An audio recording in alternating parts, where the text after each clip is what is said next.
Clarence Miles in the community. We're glad to see you here on 2021. We're coming out with a nice show. We're here with Chistina Blake here at the Historical Langston Dwellers community. We're here to share some information with the community just as well.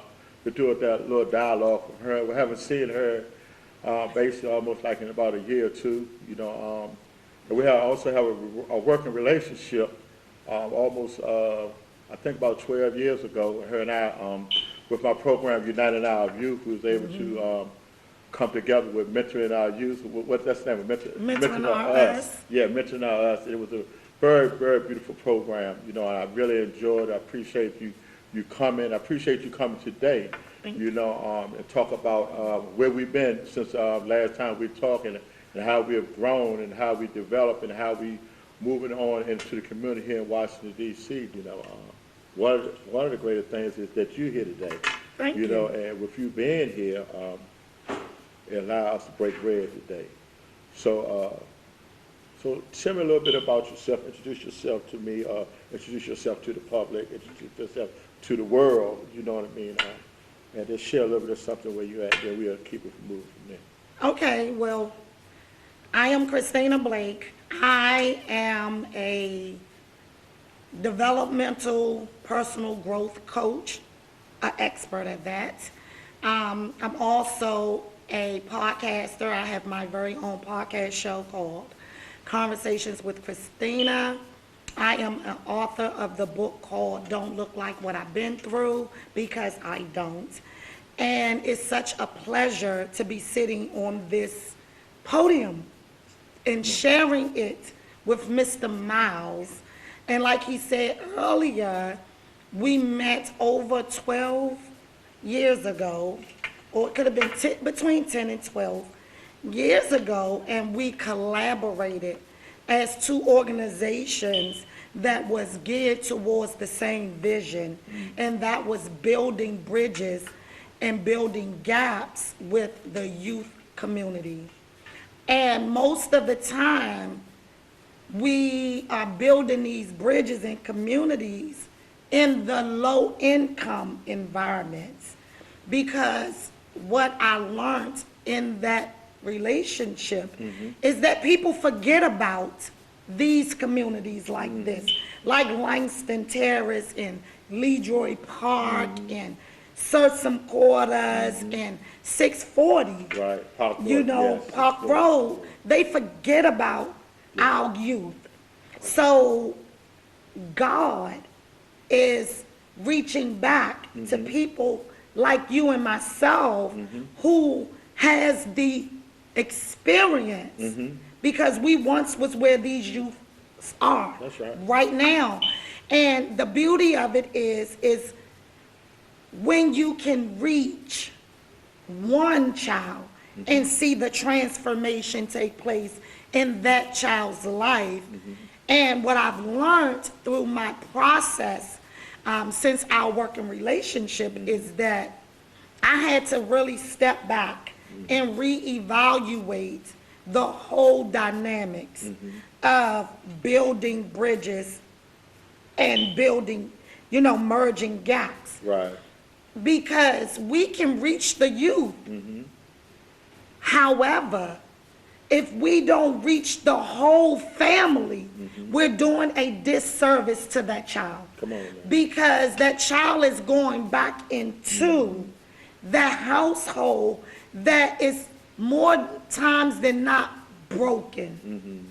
And what I mean by broken is because in these low-income environments, they're more than likely single family parents, and most of the time it's the mom who's raising the children, or there's a lot of substance use disorder and a lot of mental illness that has been untreated for also with trauma, many years. Also with all that, it comes around trauma within the midst of all that. Absolutely. And a lot of it is generational curses.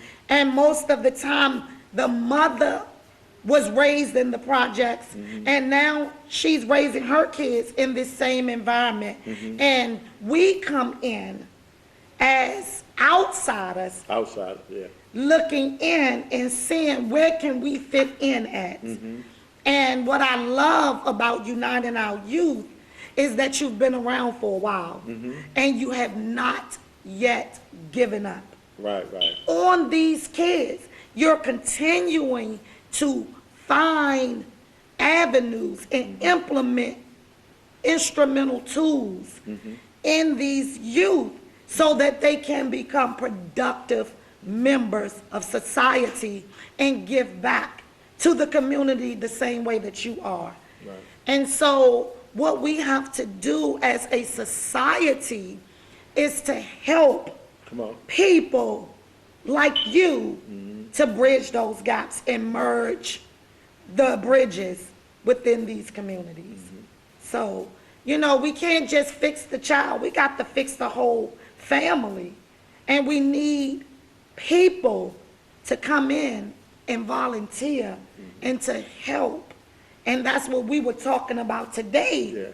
You know, far as building and implementing a drop-in center. Right. For the parents, the women who's raising these boys, who's left to be the mother and the father, and don't have no clue, and giving them the tools, emotional development, and helping them to work through that trauma so that they can become the best version of themselves. Right. So, well, you know, one of the things that I heard you say just now is like for the mother, because a lot of times women speak in this term that I'm the mother and the father. Absolutely. But I learned since I've been working is that the mother can only be the mother. That's it. But she can support her son as like a mother does, take him to the football game, baseball game, take him to the gym and stuff like that, even though the father don't do that. And we find a lot of our parents, female, does that with their kids. Yes. So I understand exactly what you're saying. But what I also heard you say is about the parents, because you and I, because we talked about it, is that when I started my youth program called United Our Youth. Yes. And thank you for the plug. You see what I'm saying? Yes. But when you started yours, we didn't know that we were just working with the kids. Yes. And as we've grown, because I haven't seen you in a while, we haven't talked in a while. Yes. And then we came today, we was able to be on the same page, because it's no way it's possible that we could just work with people's children Yes. and not work with the mother or father. Absolutely. It just becomes impossible after you're dealing with that kid on a regular basis, especially in the environment where we at. You know, you mentioned you have to see the kids' parents and mother and father. If I'm here at United Our Youth Center, along where I'm at in one of the complexes on DC House Authority property, I have to engage myself with the family. So a lot of time, because of the wraparound services, the mother needs job, the father needs job, mother needs children, the kid needs children. You know, so the whole family kind of need the whole thing because of the trauma that we talked about. And I thank you for bringing it up. But let me ask you something. Before you got to doing this work, and I'm quite sure you went to school and stuff. You went to public school, I don't know, and you went to elementary school. You know, I always like to go back Absolutely. to who I was. Absolutely. Not to the day who the person I become. Absolutely. You know, because the day who I've come down, I'm a beautiful flower. Yeah. And you are a beautiful flower. So I know you have. But through the lifetime, it was a seed was planted when you was young. Yes. Can you just give us something about who you were and what made your transition to be who you are today? Absolutely. And I always like to let people know where I used to be, because when people see me, they think I've always been this way, and that's not accurate. And which way is that, always been this way? Because see, people judge us from the outside. They think because of the house you live in, or the car that you drive, or the education that you have, then you've always had a great life. Right. And that's not accurate, because I sit before you. I came up in a dysfunctional home. I was born into dysfunction. My father was in the military and he was an alcoholic. My mother had a 6th grade education and she married my dad when she was 14, pregnant with my sister. And so she was born to a slave. So when she met my dad, that was the best thing she had ever been exposed to, and it gave her some type of leverage. So she endured a lot of trauma. So when I began to get in relationships and I never knew the reason why I was picking guys that was physically and verbally abusive, but I had to go all the way back and remember that the first guy that I ever met was my father. And he was physically and verbally abusive to my mother, and then it trickled down to my siblings and myself. And so growing up in that environment, I watched my mother become addicted to drugs and alcohol. And I always said I wasn't going to use. However, at the age of 13, I lost my mother to a heinous crime, which led me to substance use disorder. And it went on for 20 plus years. And in that process, I had children. And I lost each one of my children to Child and Family Services due to my substance use. And over time, my substance use led to numerous of incarcerations. And it wasn't until I conceived my last daughter, I was handcuffed to a bed, giving birth. At what is now called United Medical, but it was Greater Southeast at the time. And that was my wake-up call at that moment. And in the midst of it, I went to jail. And I made a declaration that I didn't want to endure that anymore. And so we never know what or when the light bulb will go off, but it will. If we just stay in it long enough, the pain will get greater enough, then we'll do something different. And that is what made the change. And at that time, I had acquired my GED while I was incarcerated. And it opened up the door to going and furthering my education, and I studied psychology because I wanted to know how the brain worked and behavior of others. And so it led to now other certifications behind my name. But it wasn't until I had to go back and revisit all that took place in my life in order for me to even identify where I wanted to go and what I wanted to do. And I'm geared today to giving back to women. To women, you know, because we are the hardest species of the human race, because we beat ourselves up so much of what we have done to ourselves. And I became a product of substance abuse based off of. However, even though I lost my children to the system, I became a spokesperson for that same system. And I became a foster mother to that same foster system to show people that no matter where you come from, no matter what you've endured, it doesn't determine your outcome in life. So guess what? My book is entitled, Don't Look Like What I've Been Through. Because if you see the cover, you wouldn't believe the content. So that's why they say, never judge a book by its cover. Because a book that looks pretty, you might say the content ain't nothing. And that content can change your life. And a book with an ugly page, you may say, oh, it might be some good stuff in there. And there's nothing in there that can change your life. So, you know, don't ever base up the information that you get from someone off of what you see on the external. Ask them their story, and you never know. And so that's why one of the things that when I brought up about you, your lifestyle, far as coming up and stuff like that. Because when you talked about self, and I reverted back when I was 16 years old. And I reverted back when I was out there in the world, thinking I was all this and all that, you know, and I built a relationship with a woman that was 18 years older than me.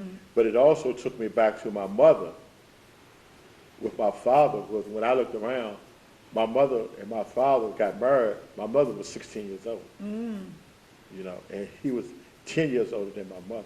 Yeah. So it took me back, because what I have found out is that sometimes we have to go back to once we came to see where we at today. That's it. Because I heard you say that you was coming through your childhood, and then you had to go back after you got older to revisit some things.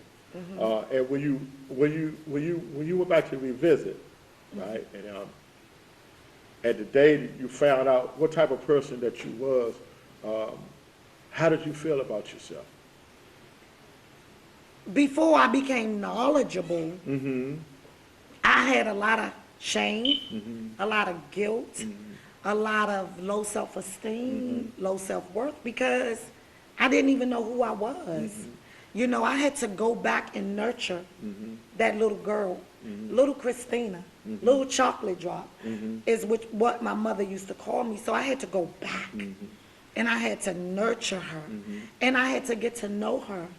And it was not easy, but what I can say is that it's doable. And I didn't like the person that I had become. But I also was able to acknowledge the fact that a lot of what I endured had nothing to do with me. Okay. It had nothing to do with me. I was born into it. Right. So it became habit. What I saw, because what we see and what we hear, it develops who we become until we can reprogram ourselves to better. But most of the time, dysfunction looks healthy. Right. Because that's all we knew. Yeah. Until we can step out of it. And we're taught what a healthy relationship, not only with others, but self looks like. So I had to start grooming me. Because even though I was this grown woman in this grown woman body, I was still that 6-year-old fragile little girl who was being physically and verbally abused. And so my self-esteem was damaged at 6.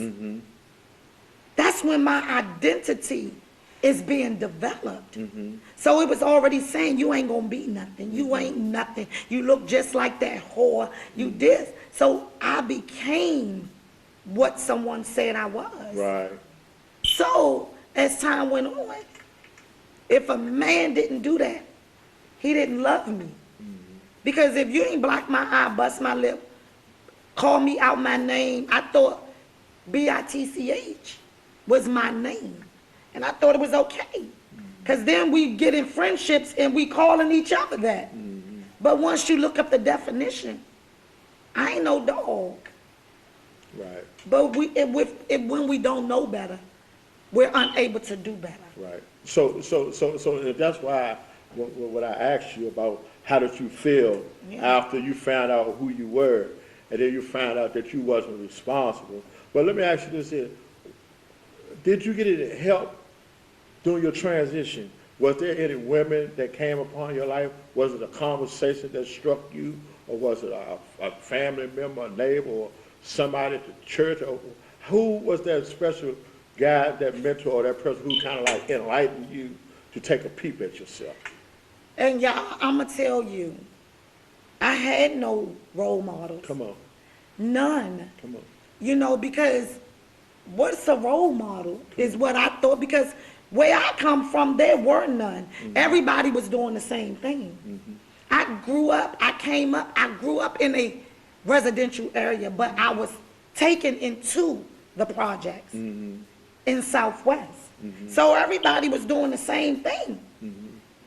However, when I got incarcerated, That was a turning point? It was a young lady in my cottage when I was in Alderson, West Virginia, in the federal Okay. penitentiary. Okay. Big Alderson, big Alderson. I remember them 04954 days. 000. I will never, ever, ever forget it. That's my federal number. Because it keeps me grounded. And it was a young lady. And she used to go to church every Sunday, and then I'll watch her study the Bible. And I used to be like, how can you have all this peace in prison? But I wanted it because I didn't know at the time. I hated God because of all the trauma that my life, all that stuff that had happened in my life. How can you be loving and kind and all these things, but you allow a young girl to endure that? So when I used to watch this lady, I used to be like, I ain't praying no God, but she got so much peace. So I guess what I started doing, I watched her and then I started following her. And then I asked her one day, can you teach me how to pray? And she said, that was big there. She said, let me tell you something. There's no perfect way to pray. It's just like having a conversation with anybody else. And I said, really? I said, but I don't think he hears me because I hate him. I don't think he'll answer my prayers. She said, try it. And I tried it. And I kept trying it. And life started showing up even differently in prison. My behavior began to transition while I was in prison. And I was like, oh, wait a minute, I'm liking what I'm feeling. And I started getting joy in an environment as such that people find to be so detrimental. But I found me in prison. And I found God in prison. And they said, he has no prospective person, and he's everywhere. So you can find God anywhere. Okay, come on, y'all. And so I just took what I learned in there, and I brought it with me out here. And I built from there. And I just kept doing it.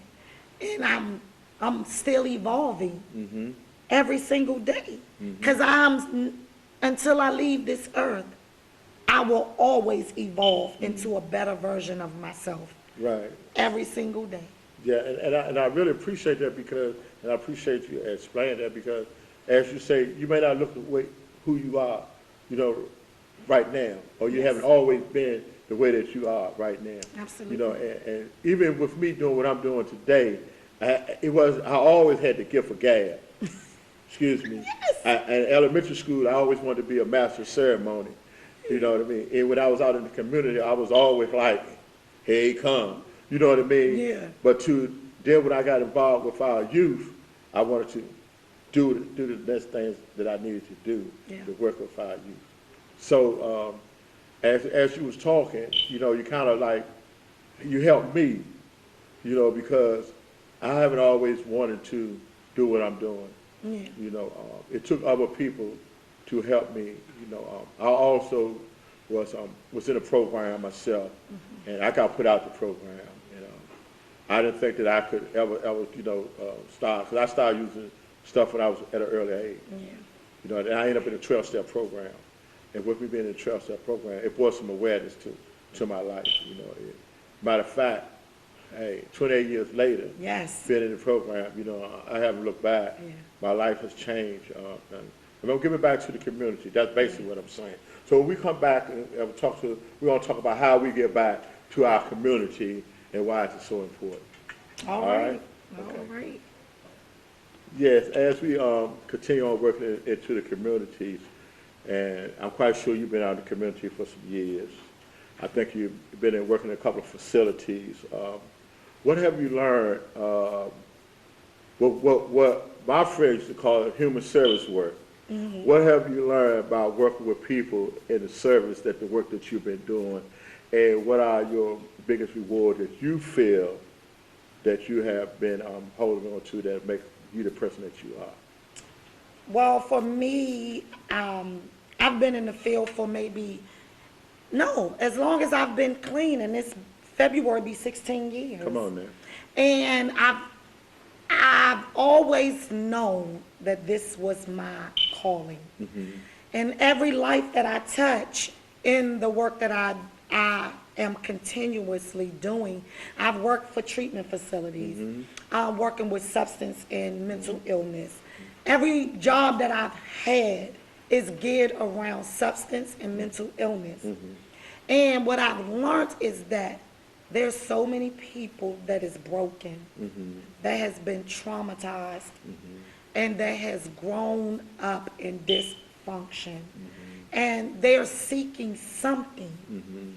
And we as the people have been chosen to get them to where they're trying to go. And throughout my time of working in the field of substance and mental illness, what I've learned is that building those rapports is key, because you got to build the relationship first in order for the person to trust you, because people like you and me, we don't trust easily because of our past experiences. And the people that we encounter, they don't trust easily either. Right. So we have to come in and build that rapport in order for us to do the work and see the transformation. And that is, my thing is God takes us from a caterpillar. And you know, a caterpillar has so many different stages that they go through before they turn into that beautiful, colorful butterfly. And that's how I teach my clients today in my coaching business, is I have a 3-step process. Word plus action equals change. And the word is we identify what has been holding us back. And then once we can identify it, then we can put a plan of action in place. And once that plan of action is in place, we begin to work diligently at implementing it in our lives. And that's where the change begins. And that's how I approach each job that I take today. I don't take a job because of a check. Because I'm employable today. I take a job because of the passion that I have for what I do. And I've had jobs that pay me a lot of money, and I've left them to go and make less. But I'm going to do what I love to do. And that's watch the transformation take place in people's lives that's just like you and I used to be. And all they want is a fair shot of some hope. And if I can give somebody hope, and that says help one person every day. I'm not trying to change the world. I'm just trying to change the lives of the people that God put me in contact with. And I had a young lady who relapsed. Okay. And she used to be one of my clients. And she relapsed yesterday, day before. And she reached out to Miss Blake. Because Miss Blake showed her compassion and empathy and looked at her as a human and not as an addict or someone who's beneath me, because I sat behind a desk and she sat on the opposite side. So when you say she relapsed, what does that mean? I mean, because relapse could be relapse, but what is the relapse? What was it about? Yeah, so relapse, what she did, what I mean by relapse, is that she went back out to use substance. Oh, okay, okay. You know, she got back on drugs and alcohol. And she called me and was like hysterical. And I was at home getting ready to get on and work with my clients. And I stopped. And at that moment, all I knew is that she needed my help. Right. Because God led her to me. Because I planted that seed years ago. And she reached out. And I was able to direct her to where she could receive some help. Cool, cool. So, Because I think another word I wanted to ask you about, because I heard you talk about broken. yes. You know, because maybe some of the people that's listening to us, or might just walking past, may not understand what we talk about broken. Yes. So can you kind of like enlighten us on that? Because I was, you know. Yes. So what I mean by broken is that if you, and I always like to use Christina, because I can't talk about anyone better than I can talk about me, is that when I started going into relationships, and relationships doesn't mean intimacy. Come on now. And see, people don't understand that. Now. Don't do that. Any Come on. relationship means anybody that you are in contact with. Regularly, on a basis. On a regular basis, you have developed a relationship with that person. So any relationship that I have been in, when I started friendships, intimate relationships, platonic relationships, whatever ships I was in, I didn't know how to be in a healthy one because no one had taught me. So I was broken. I had endured a lot of trauma, a lot of hurt, a lot of pain, a lot of dysfunction. And so I was broken. And I didn't know. I thought beating on me was what a healthy relationship was. Until somebody taught me as I went through therapy that that's not healthy. Domestic violence. Domestic violence is what it's what I'm talking about, and it's very, very prominent in these days and times. And a lot of times we turn a blind eye because we don't want people to judge us. And that's why we stay broken. And what I've learned is that most of the relationships that I got into, because I was broken, I attracted brokenness.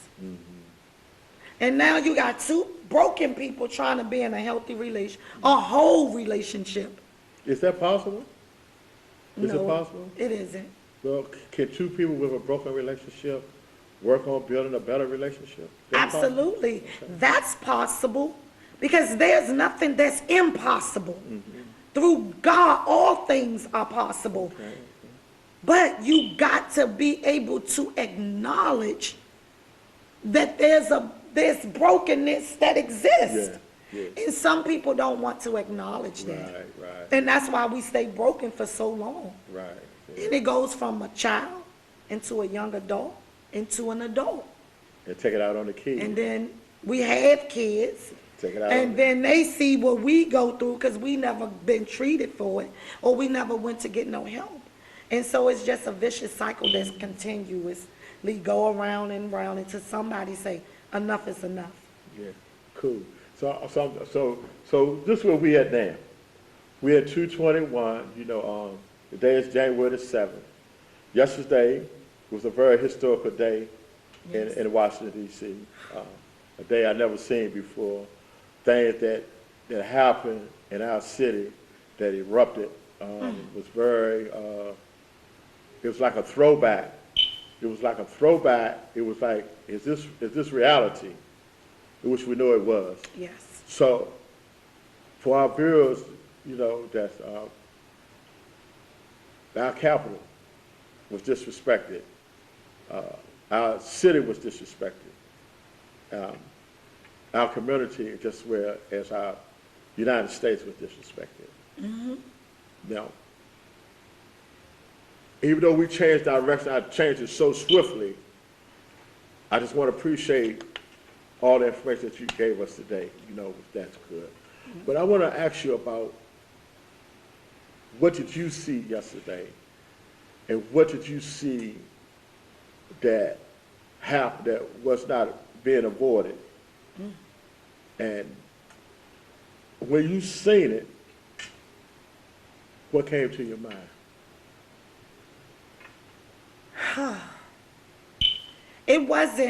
I wasn't caught off guard by it. Okay. I expected it. So that's why I wasn't off guard. And what I saw is what we as a society allowed. We brought that in. We voted 4 years ago for that dysfunction to come in. And see, we got to remember that if we don't use our voice and we don't go and vote, this is what happens. And we as a society is going to reap the consequences in the end. And don't get me wrong, we as a society have to be careful when we think we have arrived or we've grown and we've gotten to a new level. That is not the case, because if that was the case, Clarence, there will be more people reaching out to these communities, because when they're in them, when they're trying to get on them ballots and they're trying to get those votes, they're willing to say whatever it takes, because guess what? They're giving the people of the community, they pillow talking them. They telling them what they want to hear. But in all actuality, once they get in office, they do something totally different. And what I mean by that is that they gave us $1,200 one time throughout this whole pandemic, where people have lost jobs, people are on the verge of losing their homes, people have lost employment due to the pandemic, and you come back right before election and you give us half of what you gave us in the beginning. What does that say? Do we really matter? Do we really matter? So we got to begin to really evaluate who we are voting in. See, character and integrity means everything. And we are just basing it off of what they are saying. See, the mouth can say anything. Behavior never lies. And that is what we saw yesterday. But we voted him in. And we knew, just based off of watching how he ran his own businesses, how they gave us so much information on how he treated women, how he did this, and we still as a people allow him in. So I wasn't caught off guard, because he did just what we have allowed him to do for the last 4 years. So with that, so as you talked about that, and as I asked you the question, I think about when it first started, when he was up on the podium, when he was doing a debate with Hillary Clinton. And she said, nation, United States, this is the type of person this guy is. He said, this guy is not for the United States, this guy is not for you, he's going to do this, he's going to do this. And she said everything that he could do the opposite way, that she said that he was going to do, that he was going to turn us around. And because we thought that he was this big businessman. And then we end up with something that in 6 days, or on the 20th, that we have to deal with from now until the 20th, 7 more days. And I'm just, I can hear your feeling inside, because I know how I feel on the inside. You know, my thing is that Where did we go from here? And that is up to us as the people, because when Black Lives Matter was marching, and I call it a march because it reminded me of when Martin Luther King took to the streets in Alabama. And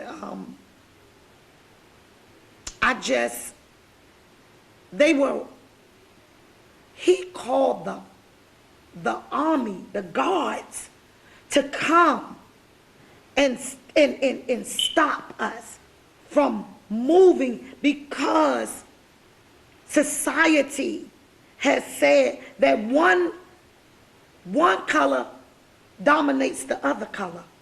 And it has given them the right in their eyesight that they can do a George Floyd and that nothing would take place.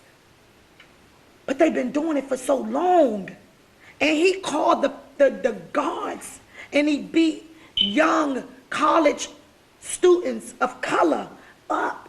And they beat on them, and they did all these things. And these people went up in the Capitol, and they were escorted out. We, as a color people, were arrested.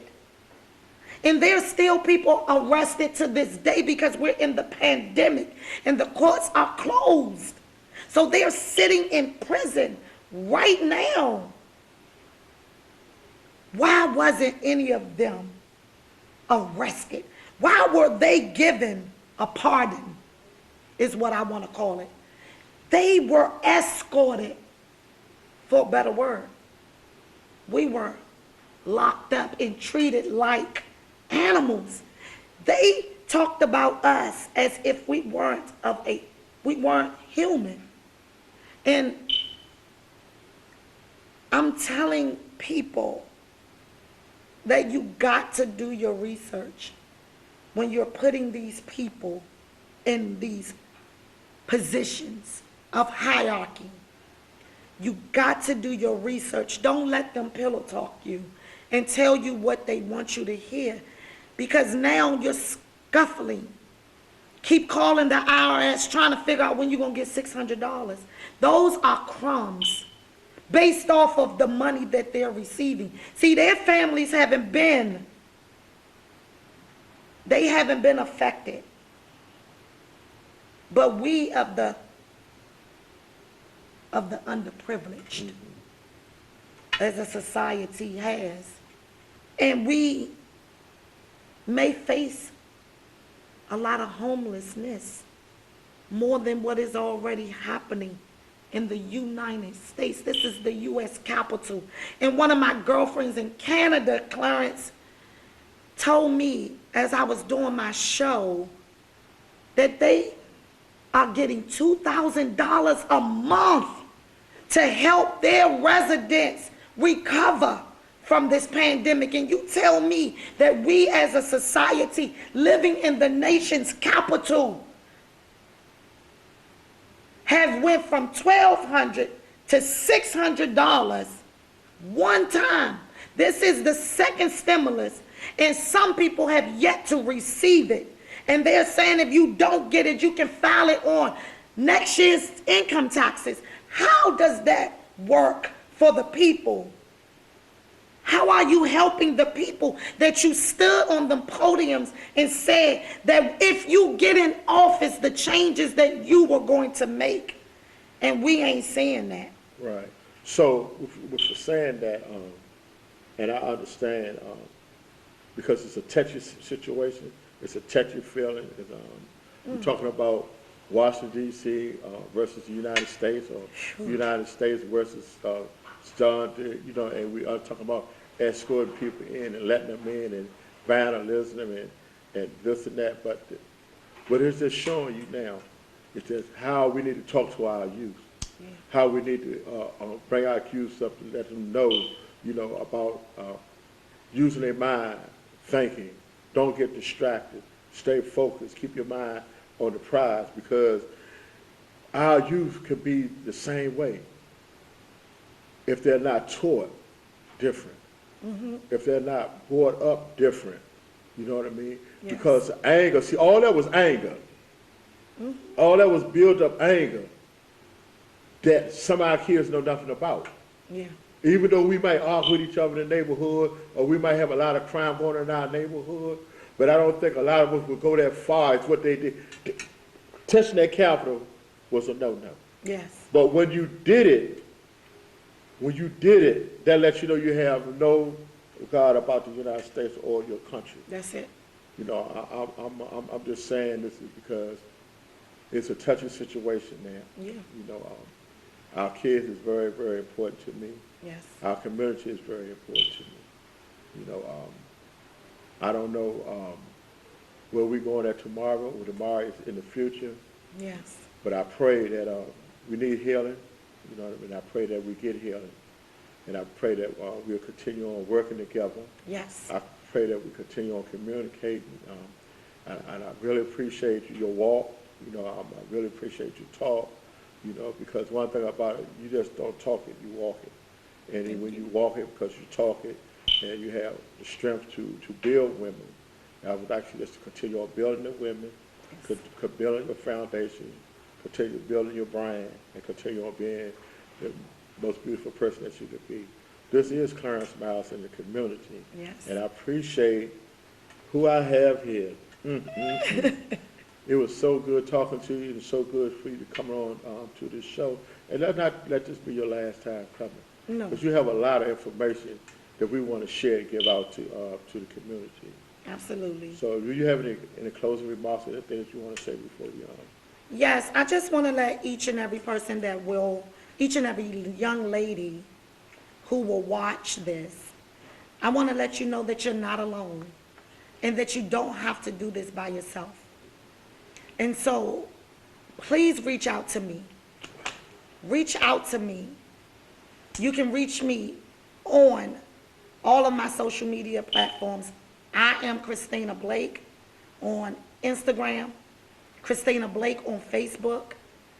Conversationswithchistina.com is my website.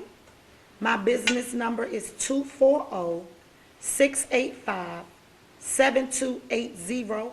And my email address is conversations with the S with Chistina 47@gmail.com. Please reach out. You do not have to go through this alone. Clarence and I are building bridges. We are merging gaps. And we're here to support not only your youth, but you too. We are a community, and it takes a village to raise a child. Thank you. That is what we're doing. Thank you, and I appreciate you again. Like I said, it's been a great show. Yes. You know, start 221 off with a bang. You know what I mean? And I'm just looking forward to all the beautiful things that I'm gonna hear that you'll be doing, or see the things that you'll be doing. But most of all, I also like to walk that walk with you. So Absolutely. I just want to say thank you. We want to close this Clarence Miles in the community. We'll be coming back with a different show, a different cast, and a different day or time. We just want to tell y'all there's like peace on the street. Until we meet again, Clarence Miles in the community. Talk to you later. Thank you. Welcome. Yes.